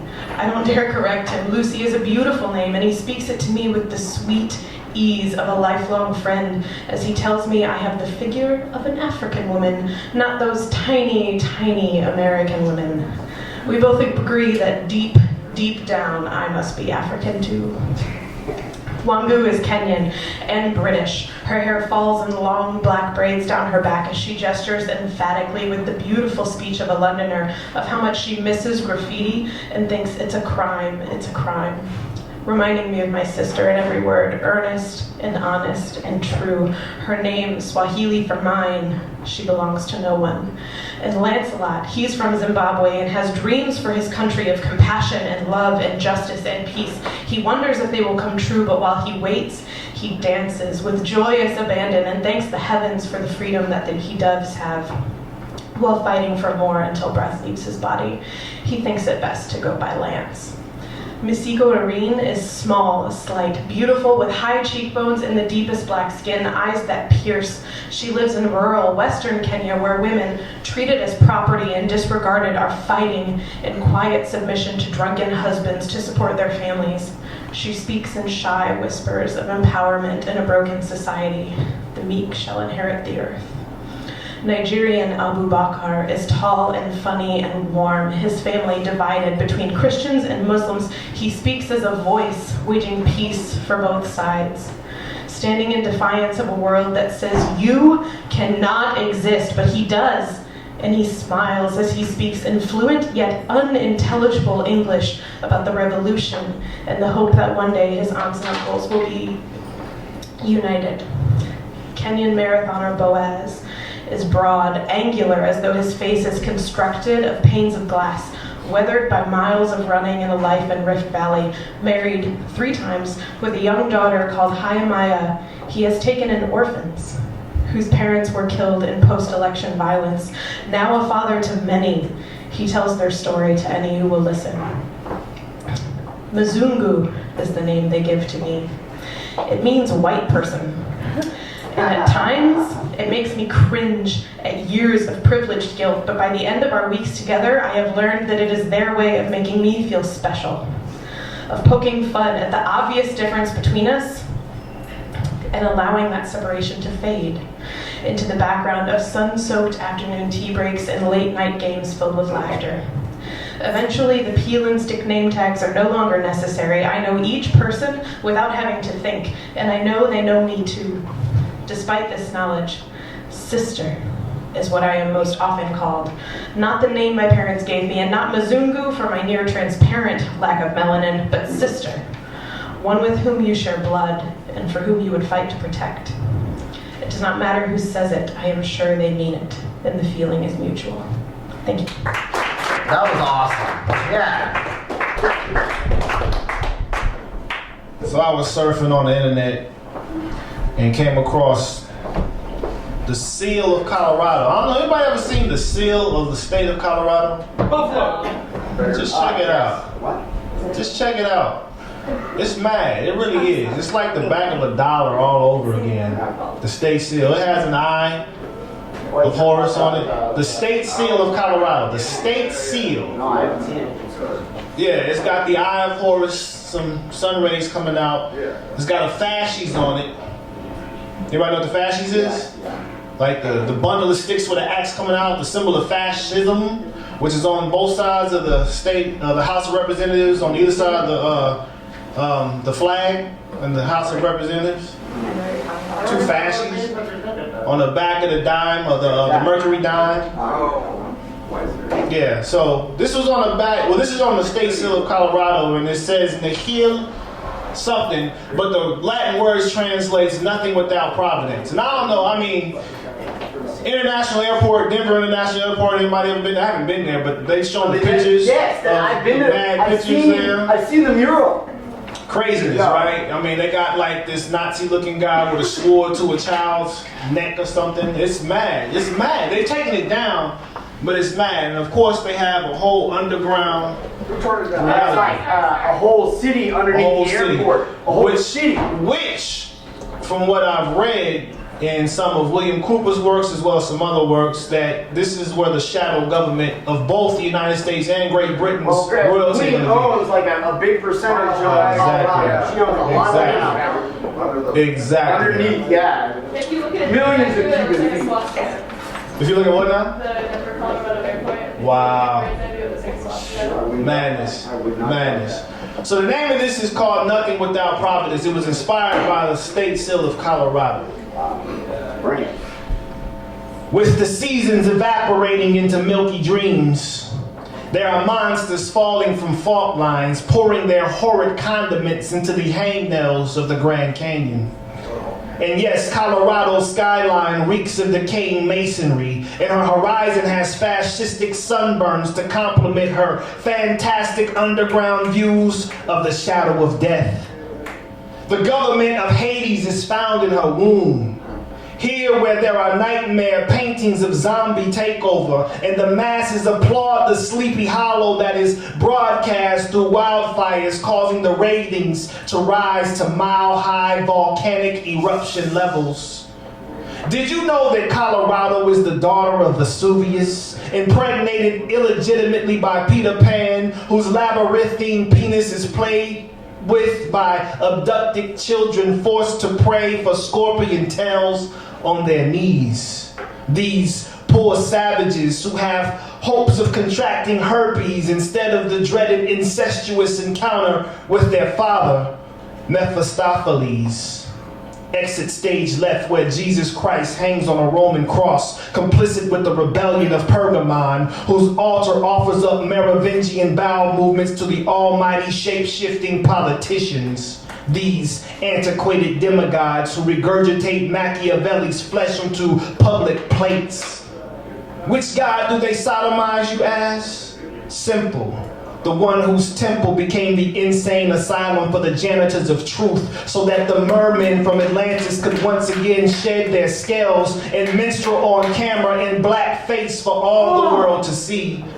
See? The show really isn't as gothic as the Crusades were now, are they? Especially since the pale unicorn rides undefeated as the sports authority in Manning's Coliseum. But just wait until the Trinity Project unleashes free Antichrist handouts and the entire world feeds from the illuminated eye of the goat whose horns are the very power which the world worships. Then the walking dead will have their way. Just wonderful, isn't it? Can I share one more? Yeah, good job. Come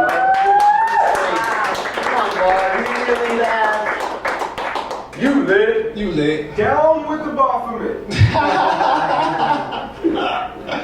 You know, poets are mad. That's what I've come to know. We're mad, you know. But there's always a method to the madness. When poets write, there's a method to the madness. And that's the name of this poem, The Method to the Madness. When sound vibrates at high frequencies, it penetrates the thickest of eardrums and beats to tribal rhythms, which then bleeds letters from the pens of pugilistic poets who pound words into weapons of mass reconstruction. Yes. And then there are tongues who lick lightning and strike souls with thunderous tales told to tame uncivil society, sick with supremacist systems, symptomatic of sucking the source of life from souls who sell their subconscious states for slippery promises. But it takes a mind out of touch with the status quo to go beyond the veil in order to perceive the frailty of the lies buried beneath the surface, which serves as the very foundation upon which the infrastructure of this present hell rests. It takes a chest filled with the love of life to reveal how the deadly wheels of the beastly system turns to crush the will of the people into a sleeping submission. And it takes an unconventional wisdom to rebel against this system, beastly, which is known to either clone its children or drone its civilians, to stand with resilience against the fascist villains stealing even the light from heaven of the sun. But despite this run, somehow, someway, sometime, somewhere, led by someone, something must be done to remove the parasitic invader from the collective body. And oddly, it is the duty of the poet to compose liquid solutions to cure the spreading epidemic of confusion. Because in this flood of ill information, we need more gills to survive during the untelevised revolution from here on. They didn't get, I don't think they got there. We got it. Okay, you got it. That's what's good. And yes, the pen is mightier than the nuke. And yes, the pen is mightier than the nuke. And yes, the pen is mightier than the nuke. For when considering the fact that at its root there is nothing on earth that can bring an end to the truth, then, just perhaps then, every poet will awaken and begin to regroup their thoughts, form a troop to dispute with united arms what has been lost to the politicians and bankers who are intent to pollute earth with their absolute corrupt powers, which have cursed so many with sadness, as it is the purpose of the poet to right the wrongs of the world, which is their method to the madness. But what has this world to gain from the absence of ethics but some strange infected reality as told by media magicians who cast spells on uncritical audiences, thinking that entertainment is not a war front? And to be more blunt, there are sorcerers who indoctrinate the unsuspecting in institutions of higher learning that are meant to assimilate a segment into an intellectual stupor with bacchanalian rites. These are masters of perverse arts and wicked sciences, demonic doctors of philosophy who associate with dragons in dungeons of darkness and fire. Ancient mystery professors who undresses minds only to clothe them with hidden signs and symbols. So now knowing this, blacks must be nimble to scale the serpent, and whites should seek not to resemble the ones who fail to merchant lust. And for the poet, It takes a certain trust in the transcendent to bring these unseen dimensions into being. It takes a spiritual connection to the source of inspiration to provide souls lost with an accurate revelation. Because in a world suffocating from depression, truly inspiration is king. And it takes self-sacrifice to become a star and shine bright from within. As night has fallen and so many descend into the darkness which this heartless world spreads, which is why it is the poet who must find the words to bring to life those who are living dead in the place where shadows lurk. For it is there that a poet must be intent to shed light instead and rewrite the times in which they exist by using hot lead. Okay, so I wrote this last year after, it's a spiteful breakup poem, so you guys should relate to this. But it was my longest relationship with like a girl, and so I was really upset. So here it goes. We're here for you. Are you done now? Yeah. Okay, it's called These Are the Things I Couldn't Say When We Were in Love. Sometimes I wonder why our relationship didn't work out.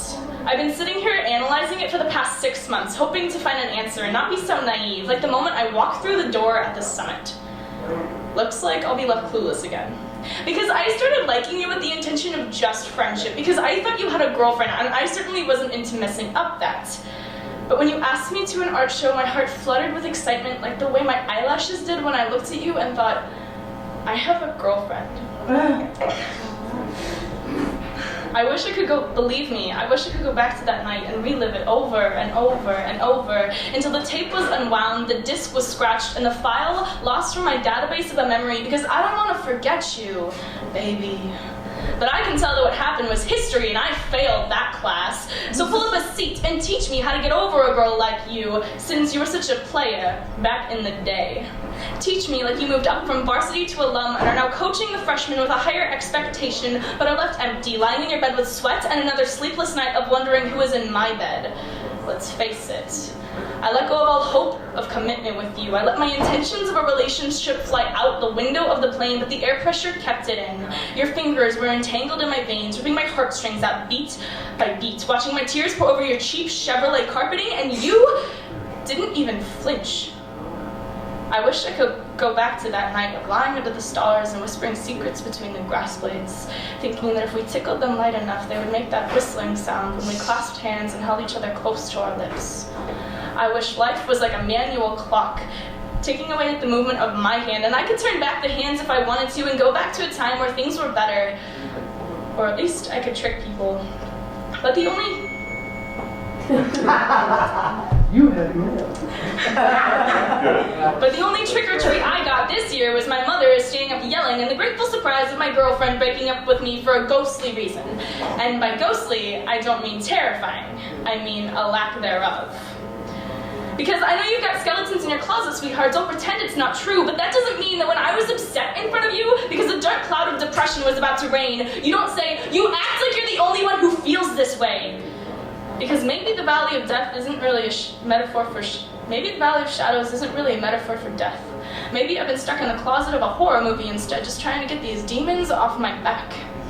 Maybe the cold tile of bathroom floors comforts me, and the acoustics are a bonus to hear my sobs from a mile away, echoing in my eardrums day to day to day. Today I made a choice to write my feelings instead of throwing them away, because I have every permanent reminder of all the love you ever said you had for me, and sometimes I would like to believe it was true, but the only thing it fills up is my trash can.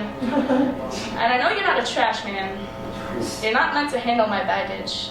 The least you could have done was check them in and carry them every once in a while, because sometimes saying, it'll be okay, I'm here, isn't enough if you don't make an effort to show me your physicality instead of my imagination. Maybe you're a magician, because you pulled a trick from your sleeve that made our love disappear without a trace, and all there is left is bitterness and anger between the tightrope that is the fine line between dislike and hate. Maybe you should roll up your sleeves every once in a while, because I liked the way you looked in that button down on our first date in that button-down shirt while we were downtown and you lived in the outskirts.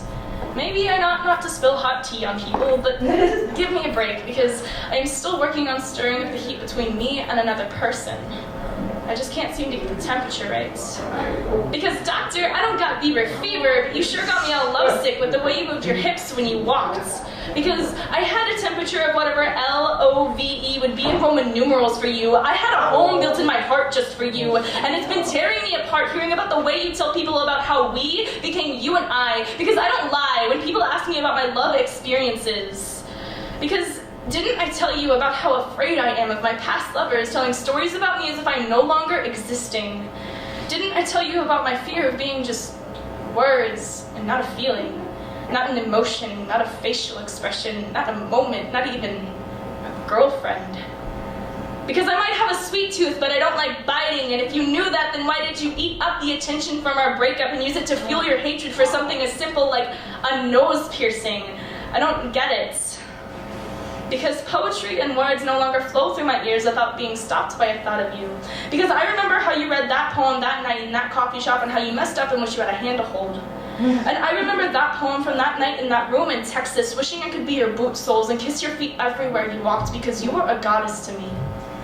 But now it seems you're a gorgon who turned me to stone. I was petrified with love and sadness all at once, and you chose the parts of me you didn't like, and you took what you could get like a game of Go Fish. Because fishing for your heart wasn't ever easy. It seemed I could never keep it near shore because you always wanted to explore the deepest of waters.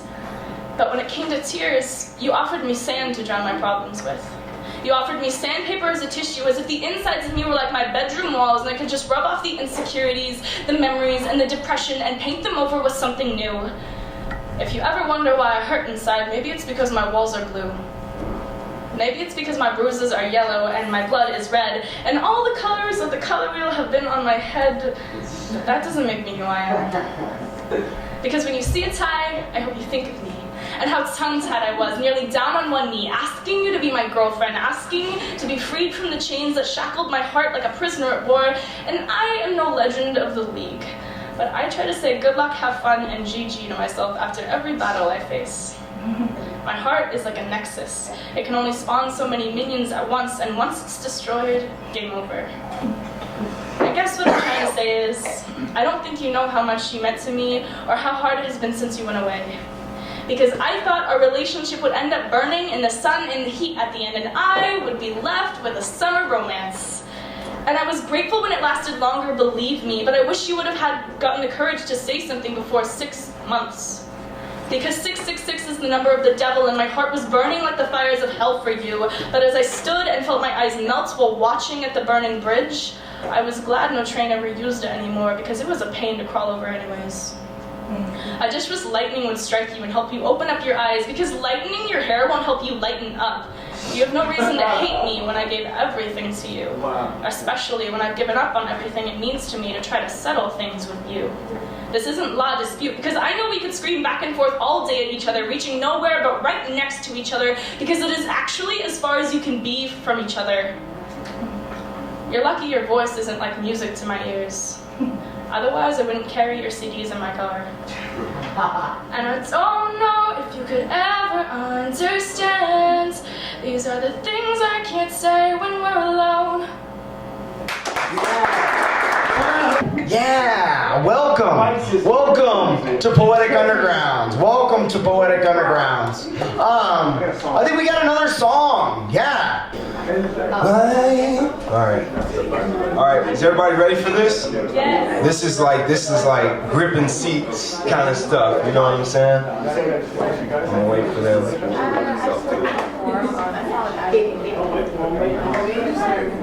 Hey, guys. All right.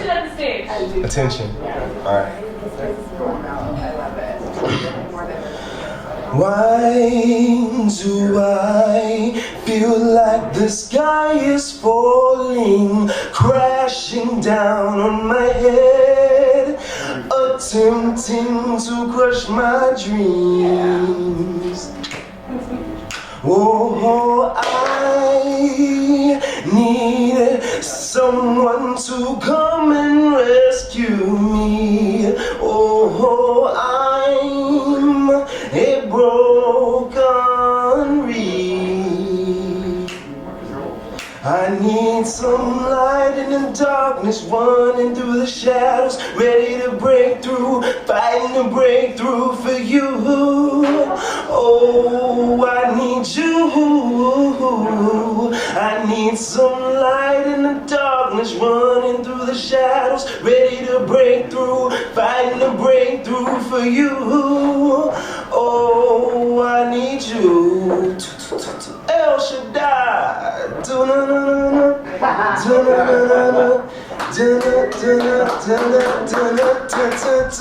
Oh yeah, oh yeah. Okay. Well, I was gonna do something more lighthearted, and then he kind of beat me to it. But I'm still gonna do something lighthearted because why not? So I'd like to talk a little bit about my underwear, if that's all right. Well, I went for a drive in my pickup truck, and I picked up my girl because I wanted to show her my gloves, because she had on her mitts. Well, I blushed brightly when she showed me her perfume that she buys whenever Avon calls, and so I took off my pants and I showed her my polka dot undies. Well, my polka dot undies that I got down at Walmart, I leaned over and I thought I heard her tell me hit it. So I put down the gas. She leaned out the window and I thought I saw her pointing to something that flashed by real quick, and she said, "Hey, look at that. It looks just like your polka dot undies." Well, my polka dot undies that I wear back to front, she smiled. She said, "Hey, have you seen my brother's new car? The one that he stole?" And then she asked me to look up her whole damn family, and I went into shock when I found out it was her sister that really liked polka dot undies. Well, now the moral of this story, like a jewel, it is gleaming, but you won't ever find it in a glass of warm milk or tea, because it will not fit. And you probably already think that I am full of vague innuendos and double meaning rhymes. But I tell you, the obscenity is all in your polka dot undies.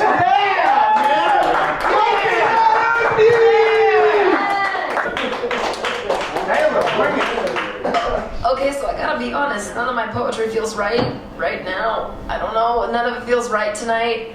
But I don't know, I'm going with this. I wrote this a long time ago, actually. And so, okay, question. Has anybody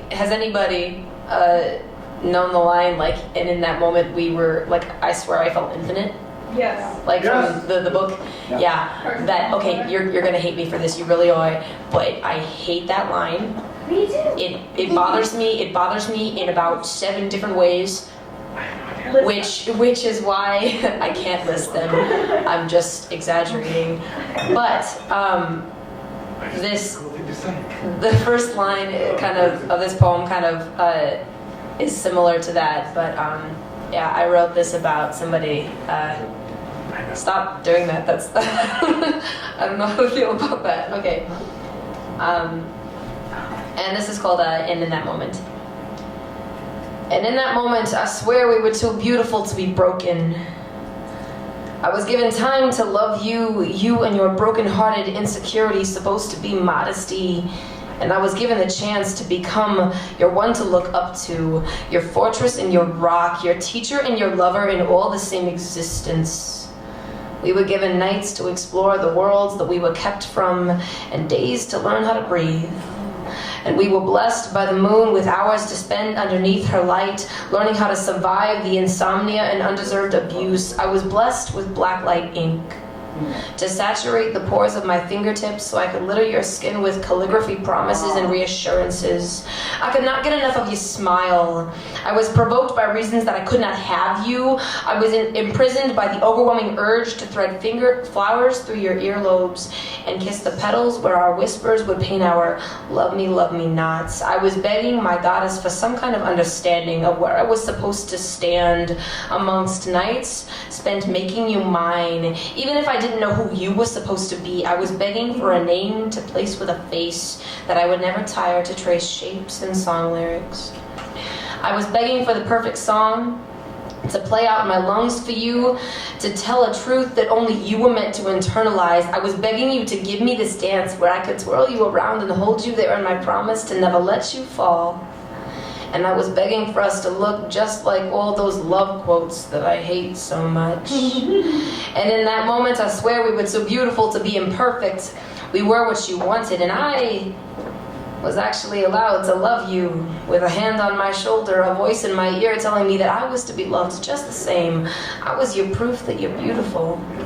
Your proof that you are precious. I was your everything, and you were my amorous canvas. I was the reason you smiled, and I was your midnight telephone call, your consolation and the right size for you to hold when I cried. And in those moments, we became strength in each other. We danced amongst the largest stereos we had ever seen, and you felt the vibrations through my chest. You matched my heartbeat. You drank the fog so I could see exactly where to drive you home. You kissed my insecurity away when I had been fighting so hard to do the same for you. You were everything I wanted, whoever you were supposed to be. And I had no idea where to look so I figured I should stop searching, but I knew that I wanted you. And I wanted moments to fight away our pain and prove our greatest achievements in loving each other. I wanted to be infinite in you, just like all those nights where you were tucked into my embrace and told me that you had never loved anyone like you loved me. And I knew that I wanted you. I wanted to be beautiful. I wanted to be too beautiful to break, but I had to wait for whoever you were supposed to be. I had to wait for whatever color your eyes would be, however short or tall you'd be, how long your hair might be, whether or not you had freckles.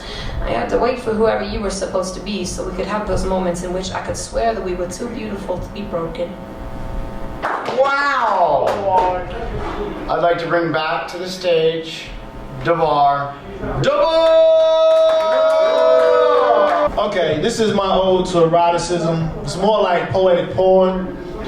Because the government is fucking us, right? Always. I'm just gonna plug you right now.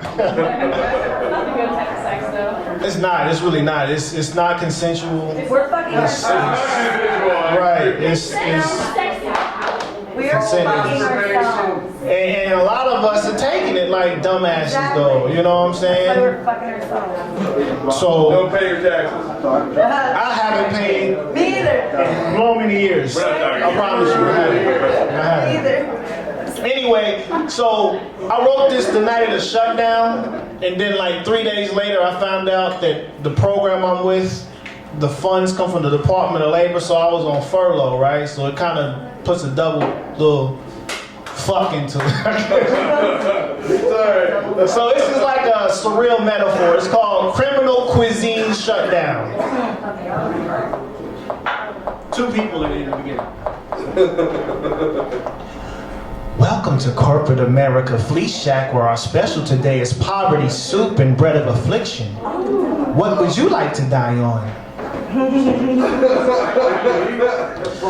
Well, we're still trying to decide. This menu looks really great, but it's kind of hard to read, so give us a minute and we'll order shortly. Okay, that's just fine.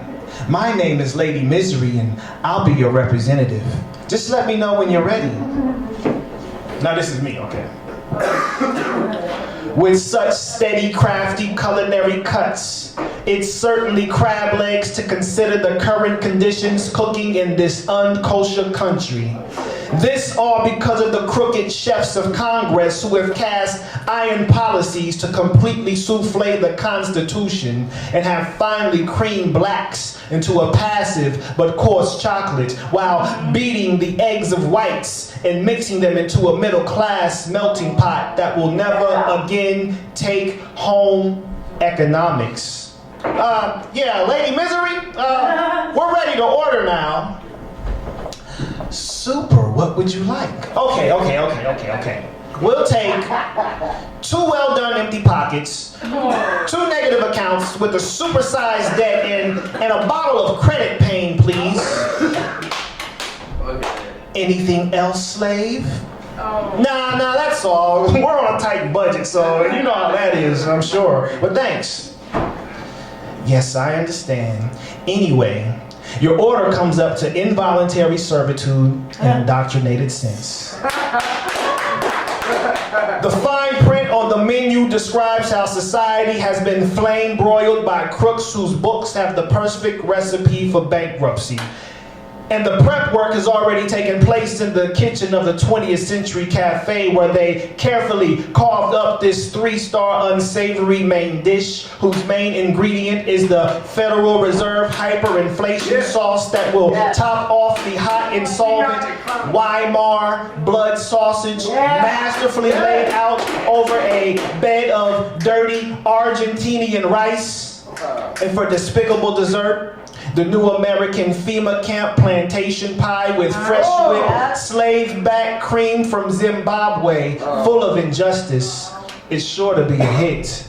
And as expected, the critics are ranting and raving over this criminal cuisine and are quick to print more paper promoting this poison food so that those who are force-fed this high-calorie diet of unbalanced budgets and war rackets stay in the dark to the under-the-table special deals. But it's all good, because soon, not even the owners will be able to eat their nutritionally deficient greenback steaks or make any more corrupt corporate food color of law courses as this unregulated government delays the inevitable, which will soon get shut down permanently. Ding! Who said Judgment Day? Pick it up! Bring back to the stage! We got Shelby! Hola. Alright, I decided to read one of my happier ones because reasons. Alright, this one is called 11:11. And I'll wait until everybody's done doing their due. Okay, so this one is called 11:11. Did you notice that you sent that message at 11:11 exactly? You seemed sad, but I bet it still had wish residue on it. Because I've been sad, but the human condition contractually demands that we hope against hope. Anyone would fight to whatever end in whatever back alley because we can't die, we can't die, we can't die. At least it's not like that. We have too much pride because I've wanted to die, but I still wished on the time, and I still had breath between crying due to my species, my makeup, to say angry, come at me. And you'll see a time after, when the grass is green and the sea is blue sweetly instead of deep and invitingly. You want to float and float instead of sink against your natural air. You'll care to care instead of breathing heavy on weighted air. You'll feel better for every 11:11, for every wish, for every kick against nibbling fish, for every breath said angry, for every kiss on chapped lips. Every ounce of hope you've devoted energy to will come back around to you because it gets better after, eventually. After eternity it seems, but not when you're there, because every misery is made small when you're not in it, every mountain a molehill because you're bigger after. Hope and pain and grit teeth, every almost, every at least, makes you bigger than your miseries, and stronger than mountains, and more prevalent than molehills. Every wish, every positivity adds more to you. Every 11:11 makes you stronger, and you'll last longer than this.